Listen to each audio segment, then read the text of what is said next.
लोग एक लूप में कैसे मैग्नेटिक फील्ड बनता है उसको बता दिए, उसका वैल्यू निकाल दिए, डायरेक्शन भी निकाल दिए। Now we are moving to a much more challenging part, which is to find the magnetic field due to a current carrying straight conductor of finite length. बात को समझना, current carrying straight conductor, current carrying line भी कह सकते हैं इसको, current carrying straight conductor of finite length. Finite length की जैसे ही बात आ जाती है चीजें काफी मुश्किल हो जाती है, क्योंकि अगर इनफाइनाइट लेंथ रहेगा तो ये काफी आसान हो जाएगा। कैसे आसान हो जाएगा वो बताते हैं, पहले बोर्ड को मिटा लेने दो। नहीं, हमारा ये एम रहता है कोई भी फॉर्मूला निकालते वक्त कि जो भी फॉर्मूला निकलेगा वो एक ऐसा फॉर्मूला रहेगा कि वहां पे अगर हम कोई भी वैल्यू, कोई भी सिचुएशन में उस फॉर्मूला को इस्तेमाल करें वो फॉर्मूला काम करेगा। That means we always find a generalised equation जो कि हर सिचुएशन में काम करे। जैसे कि यहां पे अगर हम लोग एक फाइनाइट लेंथ ले लिए, let this be the finite length of wire, जिसके अगेंस्ट हम लोगों को निकालना है फॉर्मूला। यहां पे करंट दौड़ रहा है, लेट से ऊपर की तरफ करंट जा रहा है आई। अब हमको एक ऐसा फॉर्मूला निकालना है जो कि एक पॉइंट ले ले, यहाँ पे उस पर भी काम करे, यहाँ पे तो भी काम करे, यहाँ पे तो भी काम करे, कहीं भी पॉइंट ले ले तो उस पर वो एप्लीकेबल हो। तो अभी हम तुम लोग को बोले थे कि अगर ये इनफाइनाइट रहता तो बड़ा अच्छा रहता, फाइनाइट में दिक्कत होता है। तो कैसे दिक्कत होता है ये फाइनाइट में, तो इसको जरा समझें। अगर हम लोग, अगर ये इनफाइनाइट रहता, ये रहा, अगर ये इनफाइनाइट रहता तो हम लोग अगर यहां पे पॉइंट भी दे दे, यानी अगर ये इनफाइनाइट रहता तो हम लोग अगर यहां पे पॉइंट दे दे तो इस पॉइंट की दूरी इससे और यहां पे पॉइंट दे दे, दोनों बीच में कोई फर्क नहीं रहेगा। कैसे फर्क नहीं रहेगा? क्योंकि इसके ऊपर जो एलिमेंट्स हैं जो मैग्नेटिक फील्ड पैदा कर रहे हैं, इसके ऊपर जितने एलिमेंट्स हैं मैग्नेटिक फील्ड पैदा करने वाले हैं, इसके नीचे भी उतने ही है। ये इनफाइनाइट है, इनफाइनाइट दूरी रखता है। इसके भी ऊपर जितने हैं इसके भी नीचे उतने ही है वो करंट एलिमेंट्स जो मैग्नेटिक फील्ड पैदा करते हैं। तो क्या फर्क पड़ता है इससे?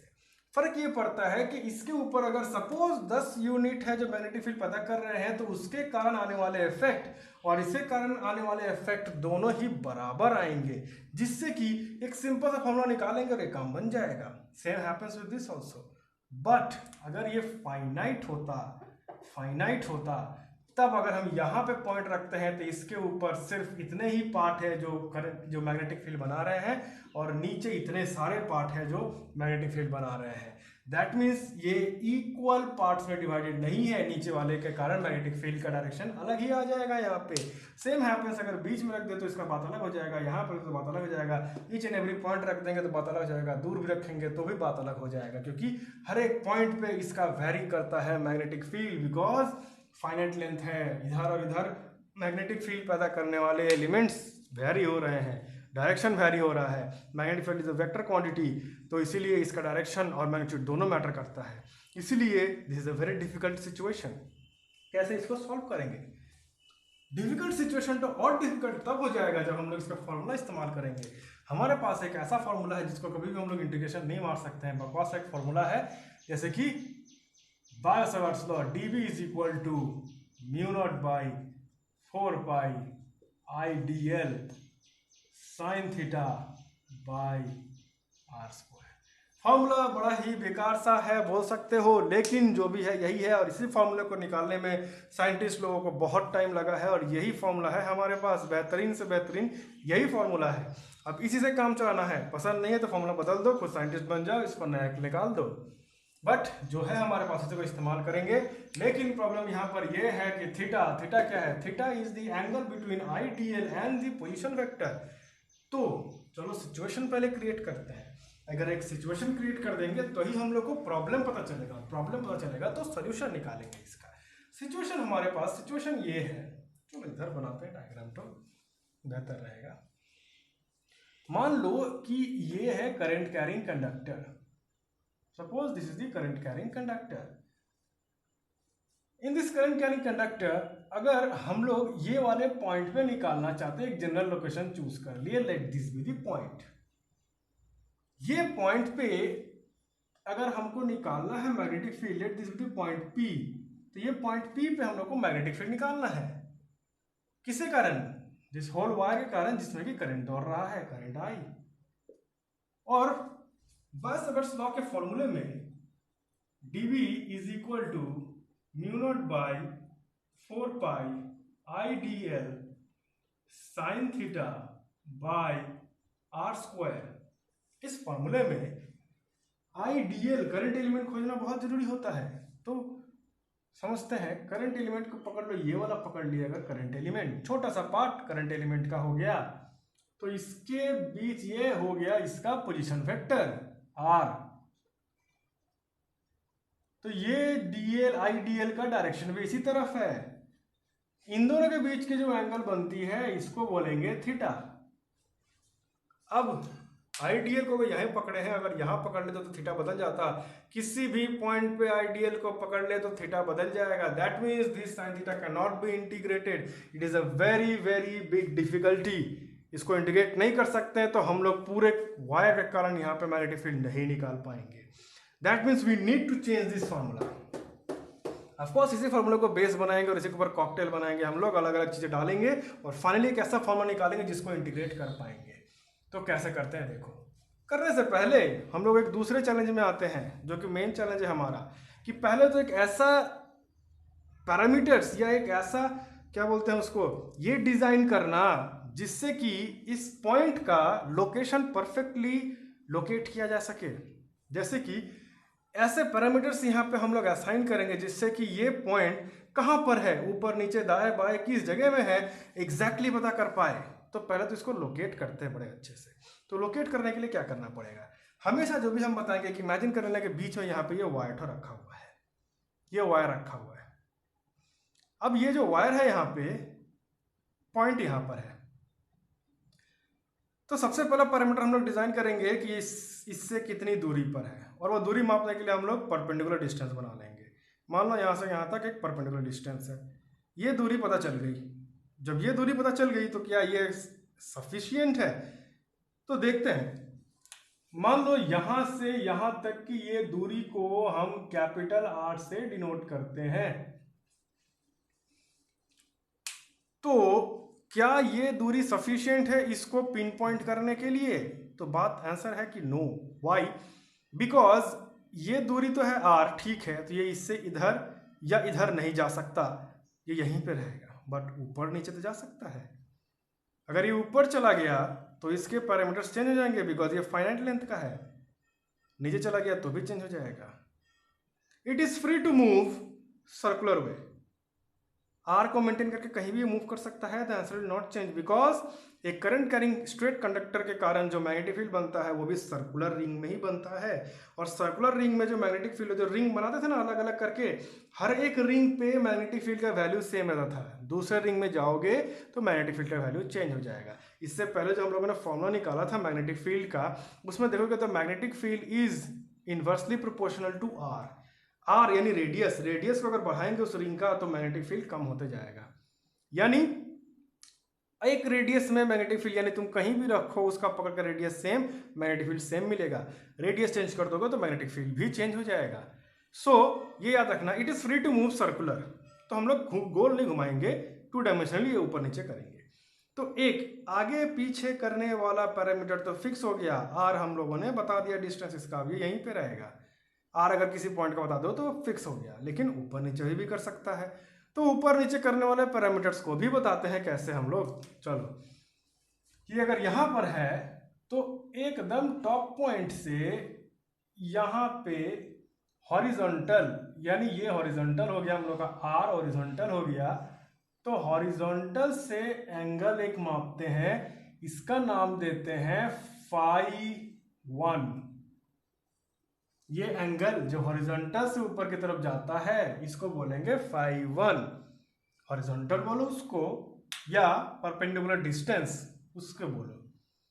और इस एंड पॉइंट से एक और एंगल बनाएंगे ऐसे करके, जो कि ये रहा वो एंगल, ये एंगल को हम लोग नाम दे देंगे -φ2। माइनस क्यों? क्योंकि हम लोग एंगल के मापने का डायरेक्शन है ऊपर की तरफ, ऊपर की तरफ माप रहे हैं हम लोग एंगल। अगर हमको इस लाइन का एंगल चाहिए सही तरीके से तो हम लोग को ये वाला एंगल बताना पड़ता, यहां से गोल घूम के आके ये वाला एंगल बताना पड़ता। समझो इसको, ये वाला एंगल बताते हैं तो इसको पॉजिटिव φ2 बताते हैं हम लोग, क्योंकि φ1 इधर ही माप रहे हैं तो ये भी इधर से ही जाएगा। क्यों? क्योंकि ये लाइन तो क्या हुआ, यहां से उठ के पहले इधर गया और अब यहां से उठ के गोल घूम के ऐसे आ गया, तो ये हो गया एंगल ठो। लेकिन एक एंगल हम लोगों ने ऐसे मापा और एक एंगल यहीं से उल्टा घुमा दिए, तो इसलिए ये नेगेटिव डायरेक्शन ले लिया और φ2 का φ2, तो नेगेटिव φ2। अब ये एंगल की हमें जरूरत नहीं है, ये एंगल हम लोग को कंफ्यूज करेगा, इसको हम हटा देते हैं। डायग्राम काफी गंदा हो जाएगा बीच में, उसलिए समझते चलो धीरे धीरे क्या हो रहा है। ये हम लोग का अब अच्छा से हम लोगों ने ऐसे पैरामीटर्स डेवलप कर लिए जिससे कि इसको हम पिन पॉइंट लोकेट कर पाएंगे। यानी कि अगर कोई तुम लोग को बताए कि एक ऐसा पॉइंट पकड़ो ये स्ट्रेट करंट कैरिंग कंडक्टर से जो कि इससे 20 सेंटीमीटर दूर हो, ठीक है, 20 सेंटीमीटर माप लिए, इसके हेड से इसका एंगल बनता हो 5 डिग्री पे, तो चलो एक इसको एडजस्ट करेंगे जिससे कि हेड से 5 डिग्री बन जाए, और इसके टेल से इसका एंगल बनता हो 20 डिग्री पे, तो यहाँ पे देख लिया ये भी 20 डिग्री है, ये भी 5 डिग्री है, यानी ये पॉइंट ऊपर करेंगे तो एंगल चेंज हो जाएगा, नीचे करेंगे तो भी एंगल चेंज हो जाएगा, तो ये फिक्स हो गया। ऊपर नीचे भी नहीं कर सकते अब इसको, this is now perfectly fix. और इसी एंगल पर हम इसे गोल भले ही घुमा सकते हैं, it is allowed to make it in circles, क्योंकि एक रिंग में अगर ये घूमेगा तो मैग्नेटिक फील्ड सेम रहेगा, रीजन हम दे चुके हैं। So now we have pinpointed its location. Location का हमारा चैलेंज खत्म हुआ, तो अभी भी पहला चैलेंज जो था वो अभी भी दूर नहीं हुआ है कि क्या कैसे इसको इंटीग्रेट करेंगे, पूरा हम लोग कैसे निकालें, बिकॉज यहाँ तो एंगल थीटा है और थीटा तो हर एक पॉइंट पे डीएल पे चेंज हो रहा है, और हम लोग को मालूम है इंटीग्रेशन जब करते हैं तो जिस चीज को तोड़े हैं सिर्फ वही चेंज होने का अधिकार रखता है, बाकी सारी चीजों को फिक्स होनी चाहिए। तो यहाँ पे दिख रहा है कि साइन थीटा भी चेंज हो रहा है, डीएल को तोड़े हैं तो डीएल चेंज हो सकता था, बट यहाँ तो साइन थीटा भी चेंज हो रहा है, तो क्या किया जाए। तो इसके लिए हम लोग एक और नया सिस्टम बनाएंगे। कैसे नया सिस्टम बनाएंगे, क्या करेंगे, उसको भी जरा समझते हैं। ये जो पोर्शन दिख रहा है ना डीएल का, ये वाला पोर्शन हो, ये पूरा पोर्शन हो, इसको जरा मैग्नीफाई करते हैं। क्यों मैग्नीफाई करते हैं इसको जरा देख लो। मैग्नीफाई करके इतना बड़ा हिस्सा ही इसका बनाते हैं। पॉइंट पी मान लो यहां पर है, ये रहा पॉइंट पी। इस पॉइंट पी की दूरी यहां से कितनी थी, अभी भी उतनी ही रहेगी, कैपिटल आर। और डीएल जो था हम लोगों का उसको थोड़ा बड़ा करके दिखाते हैं, क्योंकि मैग्नीफाई किए हैं ताकि उसको हम लोग स्टडी कर पाए अच्छे से। ये हो गया हम लोग का लेंथ डीएल, और डायरेक्शन इसका ऊपर की तरफ ही है बिकॉज आईएल भी ऊपर की तरफ है। ये जो सिर्फ थीटा यहां से लाइन चला जा रहा है, एक पॉइंट रहता तभी तो एक थीटा जाता, ये तो एक लेंथ है जिसका एक लेंथ का स्टार्टिंग और एंडिंग पॉइंट भी होगा। यही हम तुम लोगों को बोले थे कि यही खासियत है डीएल की, चाहे तो पॉइंट समझ सकते हैं चाहे तो लाइन समझ सकते हैं। तो यहाँ पे हम लाइन पकड़ेंगे और लाइन का कि एक वेक्टर नहीं होगा जिससे कि हम बता दें कि इससे दूरी यहाँ तक है, इसका स्टार्टिंग और एंडिंग है। तो स्टार्टिंग से अगर हम यहाँ से ये बनाएंगे तो ये बन जाएगा एक दूरी, और यहाँ से जब बनाएंगे तो ये बन जाएगा एक दूरी। यानी आर को हम दो हिस्सों में यहाँ तोड़ सकते हैं, this is also R, this is also R. R1 R2 नाम नहीं देंगे बिकॉज इसकी दूरी इतनी छोटी है, इतनी छोटी है, इतनी छोटी है कि ये जो लेंथ में जो वेरिएशन आ रहा है that variation can be neglected, because वो वेरिएशन इतना छोटा होगा कि वो नहीं पकड़े तो चलेगा। सो अब हम लोग दोनों को पकड़ लिया। अब देखो हम लोगों का ये वेरिएशन यानी ये पॉइंट का एंगल यहां से यहां तक मापने का एंगल को फाई से डिनोट किया था, हम लोगों ने फाई से डिनोट किया था। तो ये जो आर वेक्टर है पोजीशन वेक्टर कौन से करंट एलिमेंट से आ रहा है, इसके एंगल को फाई से डिनोट करेंगे। मतलब समझना, अगर हम लोग इस करंट एलिमेंट को यहाँ पकड़ लिए तो ये हो जाएगा पोजीशन वेक्टर। तो ये पोजीशन वेक्टर का एंगल कितना है, फाई। यहीं पे रखेंगे तो दूसरा फाई, यहाँ पे रख दे तो फाई, यहाँ पे रख दे तो फाई, यहाँ पे रख दे तो फाई। ये फाई हम क्यों पकड़ रहे हैं, एक्चुअली हम लोग क्या करेंगे, यही थीटा को चेंज कर देंगे फाई में। कैसे चेंज करेंगे फाई में, उसको भी समझना। फाई में हम लोग डिनोट करना चाहेंगे, क्योंकि फाई ही देख रहे हैं वेरी होगा। फाई यानी पूरा जो डीएल में दिख रहा है ना, डीएल को भी हटा देंगे हम लोग सब कुछ फाई में ले आएंगे, ताकि फाई चेंज हो रहा होगा और फाई को ही इंटीग्रेट करेंगे। फाई को ही चेंज होने का अधिकार रहेगा, तो वही चेंज होगा, बाकी सब कुछ फिक्स हो जाएगा। तो ये फाई क्या है इसको समझना बड़ी अच्छे से।